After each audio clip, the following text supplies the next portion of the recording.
નમસ્કાર, આપ જોઈ રહ્યા છો મંતવ્ય ન્યૂઝ, અમારા લોકપ્રિય કાર્યક્રમ મારો વાત સાથે હું રોનક મોઢવાડિયા। દર્શક મિત્રો, હાલ રૂપિયો સતત તૂટતો જાય છે। ડોલરની સામે રૂપિયો નબળો પડવાની આજે સ્થિતિ ખૂબ ગંભીર બની છે। આજે રૂપિયો 89.57 રૂપિયાએ પહોંચી ગયો છે। ડોલરની સામે સતત તૂટવાથી હવે અનેક સંકટો આવીને ઊભા છે। જ્યારે પણ કોઈ વિદ્યાર્થી અથવા તો પ્રવાસી ડોલરવાળા દેશમાં જાય છે, અમેરિકામાં જાય છે, તો મોટા પ્રમાણમાં તેઓને ડોલરની સામે પૈસા ચૂકવવા પડે છે। ત્યાં $1 લેવો હોય તો 90 રૂપિયા જેટલો ચાર્જ છે તે ચૂકવવો પડે છે ને ડોલરનો ખર્ચ પણ વધતા હવે ભારતીય વિદ્યાર્થીઓ, ભારતના લોકો મુસાફરી કરી છે તેમાં ખર્ચમાં પણ વધારો થશે। સૌથી મોટું સંકટ ભારતીય વિદ્યાર્થીઓ પર છે। આ સાથે જ આયાત કરતા જે વેપારીઓ છે, આયાત કરતા દેશના વ્યક્તિઓ છે તેમને પણ ફટકો પડવાનો છે। સતત ડોલર કેમ જે વધી રહ્યો છે, રૂપિયો કેમ નબળો પડી રહ્યો છે, આ તમામ મુદ્દાને લઈ આજે ગુજરાતની જનતાના મંતવ્યો જાણવા છે। ગુજરાતની જનતા, એમાં પણ ખાસ એવા નાગરિકો કે જે વિદેશમાં વેપાર ધરાવે છે અથવા તો ધંધા સાથે જોડાયેલા છે, આ તમામ નાગરિકોના મંતવ્યો જાણવા છે। સૌપ્રથમ શરૂઆત સુરતથી કરીએ। સુરતની જનતાનું શું કહેવું છે, આવો સાંભળીએ। ડોલર સામે રૂપિયો અત્યાર સુધીના સૌથી નીચા સ્તરે ગયો છે અને રૂપિયામાં ઘટાડો થતા ઘણી બધી વસ્તુઓ ઇફેક્ટ થઈ શકે છે। મુસાફરી કહો, ફી કહો કે બહાર કહો કે વિદ્યાર્થીઓને કહો કે વેપાર ઉદ્યોગ કહો। મંતવ્ય ન્યૂઝની ટીમ પહોંચી છે અત્યારે ચેમ્બર ઓફ કોમર્સ ખાતે। ચેમ્બર ખાતે અત્યારે ઘણા મહાનુભાવ લોકો આપણી સાથે છે। આપણે એ લોકોથી જ વાત કરીને જાણીએ કે એમનું શું કહેવું છે। સર, પહેલા આપની પાસે આવવા માંગીશ, જે રીતના અત્યાર સુધી ડોલર સામે રૂપિયો સૌથી નીચલા સ્તરે ગયો છે, 2 વીક પહેલા એના કરતાં પણ વધારે હતો, તો ઇફેક્ટ કહો કે કઈ રીતનો આખો માહોલ આપણે જોઈ રહ્યા છીએ। નમસ્કાર મિત્રો, હું ડૉક્ટર અનિલ સરાવગી હાલમાં south Gujarat chamber of commerce and ઇન્ડસ્ટ્રીની ઓફિસમાં છું અને અમારા 4 મિત્રો સાથે આપ લોકો સાથે અમે ચર્ચા કરી રહ્યા છીએ। મુદ્દો એ છે કે US ડોલરના પ્રમાણમાં આપણો રૂપિયો લગભગ એના ઇતિહાસમાં સૌથી નીચલા સ્તરે ગયેલો છે। સવારે 88 રૂપિયા હતો, અત્યારે જ્યારે જોઈએ છીએ આપણે મોબાઈલમાં તો લગભગ 89 રૂપિયાનો 49 પૈસા, એટલે કે 89 રૂપિયા 50 પૈસાની આસપાસ એ ચાલી રહ્યો છે। તે એનું ઐતિહાસિક સૌથી ઓછું સ્તર છે। હવે વાત એ છે કે આ આટલો ગિરાવટ જે છે તે અમે ચેમ્બર ઓફ કોમર્સ તરફે એને કઈ રીતે મૂલવીએ છીએ। મિત્રો, અમે ચેમ્બર ઓફ કોમર્સ તરફથી સ્પષ્ટપણે એવું માનીએ છીએ કે સ્તર કોઈ પણ હોય પણ એમાં વોલેટિલિટી બહુ નહીં હોવી જોઈએ। બહુ વધારે ઉતાર ચઢાવ હોય ત્યારે અમારા ઇમ્પોર્ટર્સ વેપારી મિત્રોને અને એક્સપોર્ટર વેપારી મિત્રોને બંનેને બહુ તકલીફ પડતી હોય છે, કારણ કે એમને પ્રાઇસ કઈ રીતે કોટ કરવા, કઈ રીતે એનું નેગોશિએશન કરવું, કઈ રીતે બિલિંગ કરવું, કઈ ખબર પડતી નથી। હવે વાત એમ છે કે છેલ્લા 2, 4, 5 દિવસમાં કે અઠવાડિયાની અંદર આટલો બધો ગિરાવટ શા માટે આવ્યો? જનરલી મિત્રો, આ એક બહુ જ પેચીદો પ્રશ્ન છે જેની અંદર ઘણા બધા પરિબળો ઇન્વોલ્વ હોય છે, પરંતુ મને એવું લાગે છે કે છેલ્લા લગભગ 2-3 મહિનાથી તો રિઝર્વ બેંક ઓફ ઇન્ડિયા આપણા રૂપિયાને ડોલરની સામે સપોર્ટ કરતી હતી। સપોર્ટ કરવાનો મતલબ એમ થાય છે કે જ્યારે રૂપિયો ડોલરની સામે આરબીઆઈની અપેક્ષા કરતાં વધારે ઘટતો જાય ત્યારે આરબીઆઈ ડોલર પરચેસ કરતી જાય, પરંતુ છેલ્લા 2-3 દિવસથી આરબીઆઈને હવે એવું લાગે છે કે રૂપિયાને પોતાનું તળિયું પોતે બનાવવા દેવું જોઈએ। એટલે આરબીઆઈએ હાલમાં છેલ્લા 3 દિવસથી ડોલર પરચેસ કરવાનું બંધ કરેલ હોવાનું એક કારણ મને જણાય છે કે જેથી કરીને રૂપિયો લગભગ 89 રૂપિયા 50 પૈસાની આસપાસ પહોંચ્યું છે। હવે વાત એની અસરની કરીએ તો ઘણી બધી ચર્ચા થઈ શકે કે આપણા જે વિદ્યાર્થીઓ અને આપણા બાળકો જે વિદેશમાં ભણે છે તેની ભણતરની કોસ્ટ વધશે, એ ચોક્કસપણે અમારા માટે પણ ચિંતાનો વિષય છે। પરંતુ સાથે સાથે એટલું પણ છે કે ભલે આપણું ઇમ્પોર્ટ ઘણું બધું હોય પરંતુ અમારા જે એક્સપોર્ટર ભાઈઓ છે તેને આનાથી થોડો લાભ થશે, પરંતુ અમે ચેમ્બર ઓફ કોમર્સ તરફથી ચોક્કસપણે એવું માનીએ કે લેવલ ગમે તે હોય પણ એમાં બહુ વધારે પડતી વોલેટિલિટી નહીં હોવી જોઈએ। Thank you very much. ચોક્કસથી લેવલ ગમે તે હોય પણ એમાં એટલો બધો અસર ના હોવો જોઈએ કે સાવ નીચે તળિયે જતું રહે। આપ શું માનો છો? મારું નામ છે સમકીત શાહ, હું પ્રેક્ટાઇઝિંગ ચાર્ટર્ડ એકાઉન્ટન્ટ છું અને ચેમ્બર સાથે accounts committee, startup committee, capital market કમિટીમાં હું જોડાયેલો છું। મારું માનવું એ છે કે અત્યારે જે ટેરિફનું છે એના લીધે આપણું ઇમ્પોર્ટ તો થાય છે પણ એક્સપોર્ટ નથી થતું, તો એના લીધે આ ડોલરની ઇફેક્ટ આવી છે। અને ભવિષ્યમાં હું એ જોઉં છું કે H1B વિઝા પર રિસ્ટ્રિક્શન મૂક્યો છે અને યુએસની પોલિસીના લીધે યુએસમાં રહેતા અને H1B વિઝા પર રહેતા ઘણા બધા જે NRI છે એ લોકોનું ફોકસ હવે ઇન્ડિયાના ઇન્વેસ્ટમેન્ટ પર શિફ્ટ થશે, મને એવું લાગી રહ્યું છે કે જેનાથી એ લોકો યુએસ કરતાં ઇન્ડિયામાં ઇન્વેસ્ટમેન્ટ કરવાનું વધારે પ્રિફર કરશે. અને એ લોકો જે ડોલરમાં ઇન્વેસ્ટમેન્ટ કરશે તો એ લોકોને જે ડોલરનો ડિવેલ્યુએશનનો રૂપીઝનું થયું છે એનો પણ એક બેનિફિટ મળશે. અને બીજું એ જોઉં છું કે જે એજ્યુકેશનની કોસ્ટમાં વધારો થયો છે તો ખરેખર એની અસર સ્ટુડન્ટ પર પડશે અને સ્ટુડન્ટ પણ કદાચ જતાં થોડા ઓછા થશે. અને બીજું, ઇન્ડિયામાં પણ હવે ગવર્મેન્ટે એક ક્વોલિટી એજ્યુકેશન કે જે યુએસમાં મળે છે એ ટાઈપનું કરે તો એના લીધે આપણો જે આઉટફ્લો જાય છે એની પર પણ ઘણી બધી ઇફેક્ટ આવે કે ભાઈ સ્વદેશી વસ્તુ યુઝ કરો. તો એનાથી આપણું જો ઇમ્પોર્ટ ઓછું થશે તો એની અસર પણ આપણા ડોલર અને રૂપીના જે રિલેશન છે કે જે છે એની પર થશે. અને બીજું, જે રીતે ભારત સરકાર બધા અલગ અલગ દેશો સાથે રૂપિયામાં ટ્રેડ કરે છે કે રૂપિયા અને તે દેશની લોકલ કરન્સી, તો એના લીધે પણ આપણે ડોલરનું ડિસ્ટેબિલાઇઝેશનનું એક અસર થશે, મારો મતે એવું લાગે છે. અને નજીકના ભવિષ્યમાં એનો ડોલર એક વખત ડેપ્રિસિએટ થશે અને રૂપી એપ્રિસિએટ થશે એવું મને લાગે છે. ચોક્કસથી મુસાફરી પણ મોંઘી પડશે એવું લાગી રહ્યું છે. જોકે હવે તેઓ ઉદ્યોગકારો પણ વધુમાં વધુ પોતાનો વેપાર બહાર ફેલાવવા માટે મુસાફરીઓ કરી રહ્યા છે. તો તેવામાં હવે રૂપિયામાં ઘટાડો શું ઇફેક્ટ કરી શકે? વિદેશ પ્રવાસ ચોક્કસ મોંઘો થશે, તે તો પ્રૂવ છે. કારણ કે જે બી કન્ટ્રીમાં તમે જાઓ ત્યાં તમે ડોલર આપીને જ જે તે કન્ટ્રીનું ચલણ તમારે લેવું પડે છે. એટલે વિદેશ પ્રવાસ તમે ડ્યુ ટુ તમારું એરફેરથી લઈને ત્યાંના તમારા લોકલ ખર્ચા કે હોસ્પિટાલિટીને એ બધામાં જ જનરલ વધારો થવાનો. એટલે ઉદ્યોગકાર કશે બી જશે તો પહેલાં જે વસ્તુ લાખ રૂપિયામાં પડતી હતી આજે 1,20,000માં પડશે. પણ ડોમેસ્ટિક માર્કેટ કે શેર બજાર પર આ 74 કે 78 થી 88ની વચ્ચેનો ગાળો છે, 89ની વચ્ચેનો જે 10 રૂપિયાનો ગાળો થયો એની ઇફેક્ટ ક્યારેક શેર બજાર પર દેખાય છે. પણ આ છેલ્લા અઠવાડિયા 10 દાડામાં શેર બજાર કન્ટિન્યુ ઉપર જઈ રહ્યું છે. આજે કદાચ થોડું તૂટ્યું છે આ ડોલરની ઇફેક્ટને લીધે, પણ ઓલ ટાઈમ હાઈ શેર બજાર છે. તો ડોમેસ્ટિક માર્કેટ એને ગણકારતું નથી ડોલરની પ્રાઇસને, એવું કશે ને કશે ફલિત થાય છે. તો એ વિષય અંગે નિષ્ણાતોનો અભિપ્રાય લેવો રહ્યો. સાચી વાત છે, નિષ્ણાંતોનો અભિપ્રાય લેવો રહ્યો. પણ નિષ્ણાંતો પણ કંઈક ને કંઈક તો જણાવી જ રહ્યા છે કે ક્યાંક રૂપિયો પણ જે હવે ઘટી રહ્યો છે તો એને લઈને મોંઘવારી વધશે, આયાતમાં પણ ક્યાંક ને ક્યાંક અસર થશે. સાચી વાત છે. હું Ronak Choksi, practising chartered accountant, ચેમ્બરની એકાઉન્ટ અને ઇન્કમટેક્સ કમિટીમાં છું. મેડમે જેમ કહ્યું તે પ્રમાણે ચોક્કસ આપણી ઇમ્પોર્ટ કોસ્ટ વધશે એટલે આપણે ત્યાં ફુગાવો પણ એની સામે વધશે જ. કારણ કે ઓટોમેટિક આપણી જે ઇમ્પોર્ટ કરીએ વસ્તુની આયાતની કિંમત વધવાની, એ પ્રમાણે આપણા લોકોને મોંઘી વસ્તુ મળવાની, એટલે ફુગાવાને એટલે ખાલી આરબીઆઈની પણ ઇકોનોમિસ્ટે બી ના દ્રષ્ટિએ બી જોવા જઈએ તો આપણને થોડોક ફટકો તો પડવાનો છે ને. મેઇનલી બેઝિકલી રીઝન મને એવું લાગે છે કે આપણી અને યુએસની જે ટ્રીટી જે છે, જે આપણો જે એ હજુ સુધી આ લોકો ફાઇનલાઇઝ નથી કરી, એ હિસાબે આજે વધારે તૂટ્યો છે.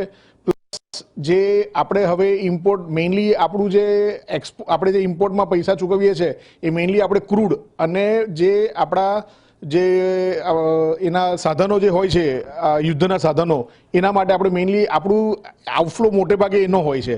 ક્રૂડ તો આપણે મોટે ભાગે હવે રશિયાથી લેતા થઈ ગયા, પણ છતાં બી અમેરિકા દાદાગીરી કરે છે કે ના અમે તમારે એમની પાસે નહીં લેવાનું, અમારી પાસે જ લેવાનું. અને એની ચોખ્ખી દાદાગીરી છે અને પોતાનું એણે જે યુએસ ડોલરનું પ્રભુત્વ છે એમણે તોડવું નથી. એટલે એ લોકો બ્રિક્સ ડોલર કે આપણે બ્રિક્સ રૂપીની બી વાત કરીએ છીએ એ કરવા નથી દેતા. પણ છતાં બી અત્યારે આપણે જે રીતે આપણી સરકાર જે બધા પ્રયત્નો કરી રહી છે એ હિસાબે ભલે એ ગમે એટલી દાદાગીરી કરે પણ આપણી પાસે કન્ઝમ્પશનની કેપેસિટી છે. આપણી જે વસ્તી છે અત્યારે આપણા માટે પોઝિટિવ છે, કારણ કે આપણે ત્યાં જેટલું કન્ઝમ્પશન છે એ ચાઇના પછી આપણે સૌથી મોટું માર્કેટ છીએ. એટલે આમ જોવા જઈએ તો યુએસને આપણી ગરજ છે, પણ એ દાદાગીરી કરીને કરવા માંગે છે. એને હિસાબે આજે હવે ડોલર ધીરે ધીરે વધારે સ્ટ્રોંગ થઈ રહ્યો છે. ડોલર ધીરે ધીરે વધારે સ્ટ્રોંગ થઈ રહ્યો છે. ચોક્કસથી રૂપિયામાં ઘટાડો થઈ રહ્યો છે. મુસાફરી મોંઘી પડી શકે છે, વિદ્યાર્થીઓને પણ ક્યાંક મોંઘવારીનો માર નડી શકે, એજ્યુકેશનની ઉપર આ એક ભાર પડી શકે. પણ ક્યાંક ને ક્યાંક મહાઅનુભાવોએ જે રીતે કીધું છે તેમ નિષ્ણાંતોની પણ જો રાય લે તો તે પ્રમાણે અમેરિકાને પણ ભારતની ગરજ તો છે જ, પણ અમેરિકા ખોટી પોતાની મનમાની ચલાવી રહ્યું છે. કેમેરામેન શોએબ શેખની સાથે રાબિયા સાલે, મંતવ્ય ન્યૂઝ, સુરત. તો હવે આ જ મુદ્દા પર વડોદરાની જનતાનું શું કહેવું છે, આવો સાંભળીએ. રૂપિયો દિવસે દિવસે ઘટી રહ્યો છે, ઘસાઈ રહ્યો છે અને તેનું અવમૂલ્યન થઈ રહ્યું છે. રૂપિયાનું પહેલું અવમૂલ્યન 1949માં થયું હતું ને ત્યારબાદ સરકારો બદલાતી ગઈ, સમય વીતતો ગયો અને રૂપિયો આજે સૌથી નીચા સ્તરે એટલે $1.88.81 સ્તરે પહોંચી ગયો છે. કહેવામાં આવે છે કે રૂપિયા ઘસાતા, રૂપિયો ગગડતા દેશની શાક ઘટે છે અને લોકોને તકલીફ પડે છે, મોંઘવારી પણ થાય છે. આ જ વિષયને લઈ અને મંતવ્ય ન્યૂઝ પહોંચ્યું છે એવા લોકો પાસે કે જે લોકો વિદેશમાં છોકરાઓને હાયર એજ્યુકેશન માટે મોકલે છે ને પ્રધાનમંત્રીની ઈચ્છા આત્મનિર્ભર. વડોદરા સહિત ગુજરાતના છોકરાઓ સ્વમાનભેર આત્મનિર્ભર બને એના માટે આ સંસ્થા કામ કરતી હોય છે. આપણે આ સંસ્થાના વડા સાથે જ વાત કરીશું. પ્રથમ શું કહો છો, આજે રૂપિયો $88.81 સૌથી નીચલા સ્તરે, આની અસર વિદ્યાર્થીઓ પર શું પડશે? સો વિદ્યાર્થીઓનો મેઇન ગોલ હોય છે એજ્યુકેશન. સો જ્યારે એજ્યુકેશન મેઇન ગોલ હોય ત્યારે આ બધી વસ્તુઓ બહુ મોટી ઇમ્પેક્ટ કરે છે પેરેન્ટ્સના પોકેટ પર. બિકોઝ જેટલો રૂપિયો નીચે જશે એટલું જ અહીંયા ડાયવર્ઝન વધશે અને એટલું જ વાસ્ટ ડિફરન્સ આવી જશે ઇન ધ કન્વર્ઝન રેટ્સ. એટલે જ્યારે સ્ટુડન્ટ ફીસ ભરે, ફોર એક્ઝામ્પલ કોઈ છોકરો $10,000 ભરતો હોય તો એમાં પર રૂપિયો અગર જો આટલો ગગડે તો એમાં ₹4 ડિફરન્સ આવે મિનિમમ, તો પણ એને બહુ મોટો ઇમ્પેક્ટ પડે અને ત્યારે આ બજેટ આખું ખરોવાઈ જાય. સો તમે ખરોવાઈ જાય મીન્સ અહીંયાથી તમે કોઈ 1,000-2,000ની વાત નથી કરતા. સ્ટુડન્ટ $40,000, $50,000 પાઉન્ડ્સમાં ફીસ ટ્રાન્સફર્સ કરતા હોય છે. And when this things happens તો સ્ટુડન્ટ્સ અને પેરેન્ટ્સ બંનેને એક વિચાર લાવવા પર મજબૂર કરે whether we want to go ahead કે અમે થોડું સ્ટોપ કરીએ. પણ આ બધી વસ્તુઓનો ઇમ્પેક્ટને અગર જો હું પોઝિટિવલી જોવા જાઉં તો એવું છે કે આ બધું જ એજ્યુકેશન ક્યાંક ને ક્યાંક પોતાના સેવિંગ્સ થ્રુ, મેજોરિટીલી એજ્યુકેશન લોન થ્રુ થાય છે. સો જ્યારે લોન થ્રુ થાય છે ત્યારે લોનમાં આ બજેટ્સ થોડા અપ એન્ડ ડાઉન થાય, but they manage getting into it.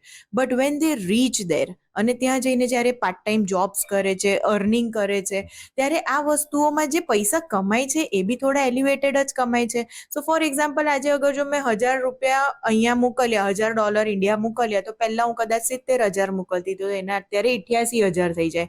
સો એવી રીતે મૂલ્યાંકન કરવા જઈએ તો પેલું ડોલર જ્યારે રેઝ થાય છે, it is also giving a positive impact on the earning of the students once they reach there. So of course pocket થોડું નાનું મોટું હલે છે, બટ ક્યાંક ને ક્યાંક આ વસ્તુ એ લોકોને positively when they go there and earn, it helps.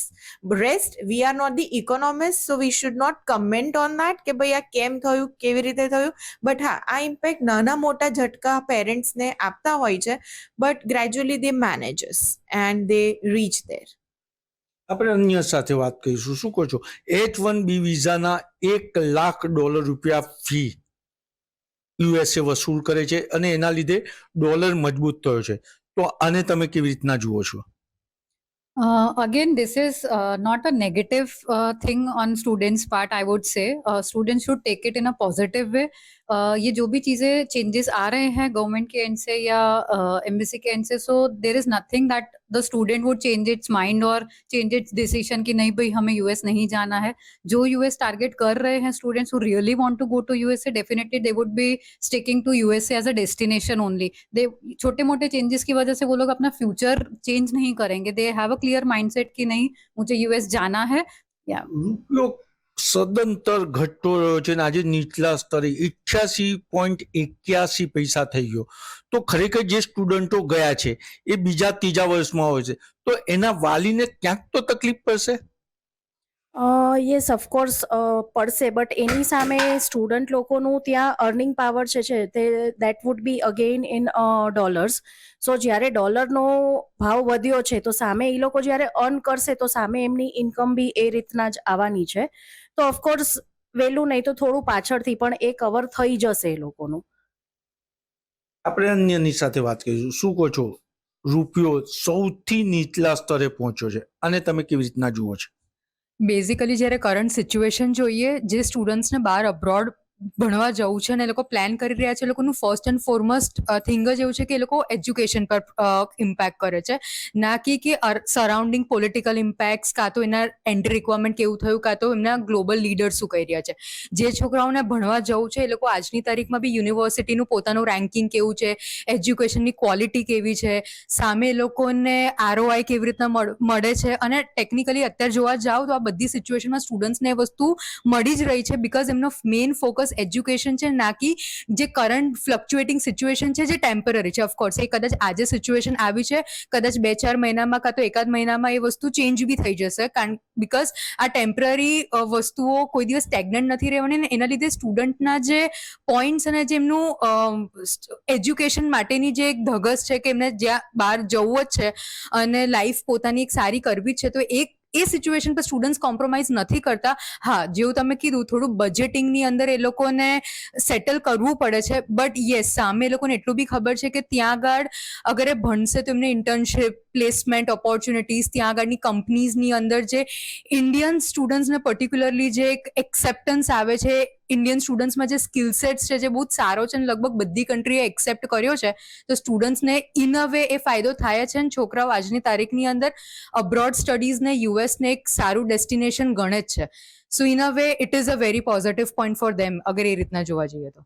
આપણે છેલ્લો સવાલ પૂછીશું. ભારત એ વિશ્વની આર્થિક ચોથી મહાસત્તા કહેવાય છે, અને આપણે હવે પ્રધાનમંત્રી જે રીતના મહેનત કરી રહ્યા છે, તો જે રીતના રૂપિયાનું સ્તર ઘટી રહ્યું છે, તો આને કવર કરવા શું કરવું જોઈએ? આઈ બિલીવ આ ક્વેશ્ચન છે કે જ્યારે તમે એક બહુ સરસ મજાનું ઇકોનોમિક્સ ભણ્યા હોય અને તમે આન્સર આપો. હું પોતે સાયકોલોજી બેકગ્રાઉન્ડથી છું અને I have faith in the government that અત્યારે આપણે ક્યાંય 4માં નહોતા, હવે આપણે 4 સુધી પહોંચ્યા છે, and I am pretty sure કે આપણે ફર્સ્ટ બી પહોંચીશું સ્લોલી એન્ડ ગ્રેજ્યુઅલી.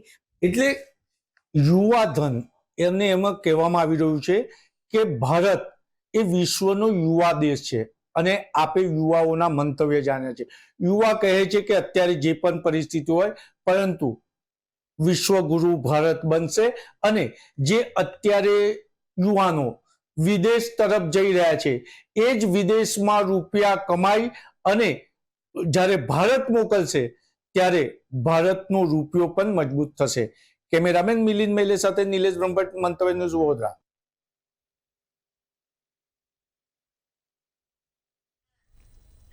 તો હવે આ જ મુદ્દા પર રાજકોટની જનતાના શું મંતવ્યો છે, આવો સાંભળીએ. રૂપિયો છે તે ગગડી રહ્યો છે અને ડોલર છે તે મજબૂતથી આગળ વધી રહ્યો છે. ચોક્કસથી ખૂબ જ કહી શકાય કે એક ચિંતાનો વિષય ક્યાંક લોકોને સતાવી રહ્યો છે.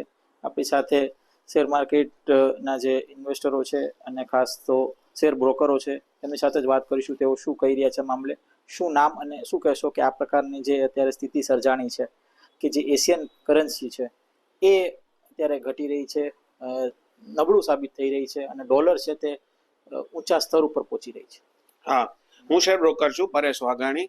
ખાસ કરીને ડોલરમાં આજે જે ઐતિહાસિક ઉછાળો જોવા મળ્યો છે, રૂપિયો તૂટ્યો છે, 90 પૈસા જેવો રૂપિયો તૂટ્યો છે, એટલે એમ કહી શકાય કે રૂપિયો ઊંધે માથે પડ્યો છે એવું કહી શકાય. એનું કારણ એકમાત્ર જ્યાં સુધી અમેરિકા સાથે ભારતની ટ્રેડ ડીલ કમ્પ્લીટ નહીં થાય ત્યાં સુધી આ પરિસ્થિતિ આપણને જોવા મળશે. ટ્રેડ ડીલની વાત કરીએ તો બહુ એવા સમાચાર મળી રહ્યા છે કે તાત્કાલિક આ ટ્રેડ ડીલ પૂરી થઈ જશે, અને કદાચ આપણને જે રશિયાથી જે ક્રૂડ લઈ રહ્યા હતા એને હિસાબે જે 25% ટેરિફ આપણા ઉપર લાદવામાં આવ્યો હતો, પેનલ્ટી લાદવામાં આવી હતી, એ કદાચ દૂર થશે. એનું એકમાત્ર કારણ છે કે રશિયાથી આપણે ક્રૂડની ખરીદી બંધ કરી છે. બીજું, અમેરિકાથી પણ આપણે ક્રૂડ, સોયાબીન, મકાઈ અને અમુક ડેરી પ્રોડક્ટ લાવવાના છીએ, અને એના માટેના કરારો થઈ રહ્યા છે, જે કદાચ 30 નવેમ્બર સુધીમાં થઈ જશે. જો આ કરારો થાય તો આપણું એક્સપોર્ટ વધે. ત્યાં સુધી અત્યારે આપણું એક્સપોર્ટ ઠપ છે, આયાત વધારે છે, નિકાસ ઓછી છે, આયાત વધારે છે, એટલે ડોલરમાં આપણને મજબૂતાઈ જોવા મળી રહી છે. ખાસ કારણોમાં જે લોકો વિદ્યાર્થીઓ અભ્યાસ કરવા ગયા છે કે કોઈ ટ્રીટમેન્ટ માટે જઈ રહ્યું છે, એ લોકોને આ ડોલર મોંઘો પડશે. કોઈ મુસાફરી કરવા જઈ રહ્યું હોય ક્યાંય પણ વિદેશમાં, તો એને પણ આ ડોલર મોંઘો લેવો પડશે. એટલે એવું કહી શકાય કે એક એવી સ્થિતિ ઊભી થઈ છે કે જ્યાં સુધી ટ્રેડ ડીલ નહીં થાય ત્યાં સુધી આપણને ડોલર ઊંચા ભાવે ખરીદવો પડશે. તમે શું કહેશો? તમે પણ બ્રોકર છો, અત્યારે સ્થિતિ કઈ પ્રકારની છે? અત્યારે જે આજે ડોલરમાં જે બાઇંગ આવ્યું છે 86 થી 90 પૈસા જેવો ડોલર વધ્યો છે એ એક ચિંતાનો વિષય છે. અને આમનામ જો ડોલર જો 90 ની ઉપર જઈ જાશે તો એક ગ્લોબલ મોટી અસર આવી શકે છે. અને એના માટે શેર બજાર પણ સતત આગળ વધી રહ્યું હતું, પણ એના કારણે જ આજે દબાયેલું શેર બજાર પણ રહ્યું છે અને આની વ્યાપક અસર આવી શકે છે.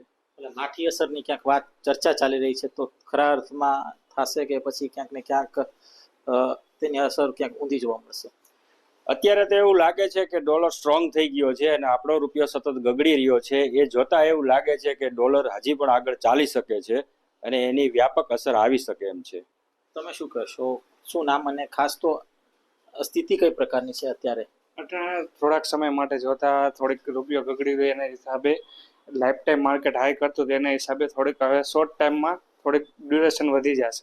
પછી આરબીઆઈ પગલાં લેશે, પછી ટ્રમ્પ અને નરેન્દ્ર સાથે જે ડીલ થશે સરે કીધી એ રીતના, એ પ્રમાણે વળી પાછું અમુક સમય પછી પાછું સરભર થઈ જશે. જે અટાણે એવું લાગે છે કે અણધાર્યો હાઈ કર્યો ડોલરે એ પાછું સમતલ આવી જશે થોડાક ટાઈમમાં. પરેશભાઈ, ફરીથી હું પૂછવા માંગુ છું, તમે ઇન્વેસ્ટમેન્ટ બ્રોકર છો, આ પ્રકારની સ્થિતિ પહેલા ક્યારે સર્જાઈ હતી?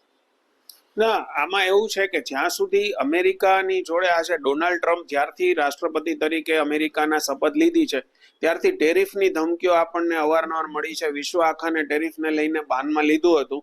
એટલે ટેરિફના મુદ્દાના હિસાબે ડોલર થોડોક વધારે ઉછળ્યો છે. ઘણી બધી વખત ડોલરમાં આપણને ઉછાળો જોવા મળ્યો છે. ક્યારેય મેં એવું નથી જોયું કે ડોલર પાછો ઘટીને નીચો આવ્યો. 1-2 રૂપિયા ઠીક છે, પરંતુ ડોલરમાં સતત તેજી આપણે વર્ષોથી જોવા મળી રહી છે.